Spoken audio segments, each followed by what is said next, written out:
संजय राऊतांच्या विधानासंदर्भातली महत्त्वाची पुढची बातमी। पोटनिवडणुकीमध्ये इंडिया आघाडीला चांगलं यश मिळालं असं महत्त्वाचं विधान संजय राऊतांनी केलं।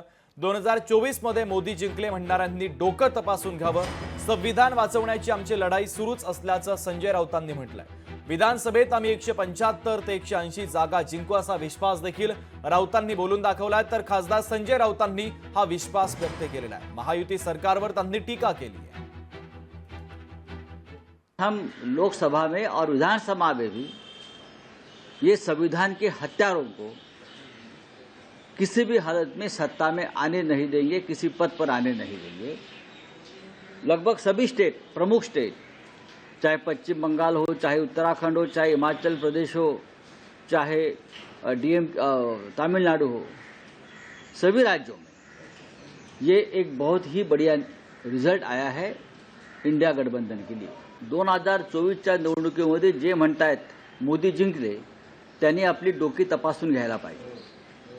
ते कोणी असो, जे मोदी जिंकले म्हणून पेढे वाटतायत, मिठ्या वाटतायत, बरं का, नाचतायत, त्यांनी खरोखरच आपलं मानसिक स्वास्थ्य ठीक आहे का या संदर्भात तपासणी करणं गरजेचं आहे। मी त्यांच्या कुटुंबांना, त्यांच्या पक्षाच्या नेत्यांना आवाहन करेन की मोदी जिंकले म्हणणारे जे नेते आहेत त्यांनी आपल्या या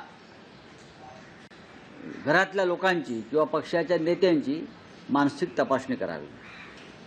नरेंद्र मोदी यांचा पराभव झालेला आहे।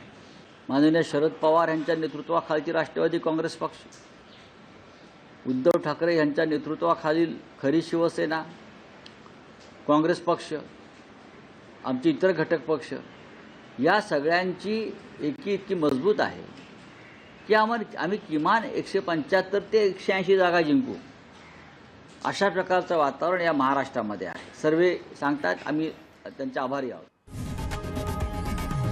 लोकशाही मराठी ऐका, पहा, जागरूक रहा।